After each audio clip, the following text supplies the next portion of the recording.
ஏங்க, நான் பார்லருக்கு போனோம், ஒரு 2000 3000 இருந்தா கொடுங்களே. அட ஏன் சின்ன பொண்ணு, நீ வேற என் நிலைமையை புரிஞ்சுக்காம பேசுற.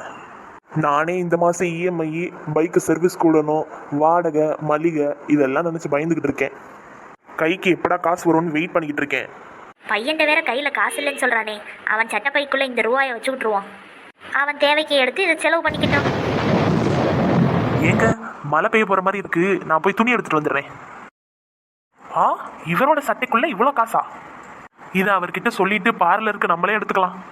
ஏங்க, உங்க சட்டையில இருக்கிற பணத்தை நானே எடுத்துக்கட்டுமா? ஆ, அதுல காசா? நம்ம தான் காசே வைக்கலையே. சரி சின்ன பொண்ணு, எடுத்துக்கோ. அம்மா, உனக்கு ஒன்று தெரியுமா, அதுல நான் காசே வைக்கல, லூசு. அட லூசு பையன் மவனே, டேய் உனக்காக நான் தாண்டா உன் பைக்குள்ள காசை வச்சேன்.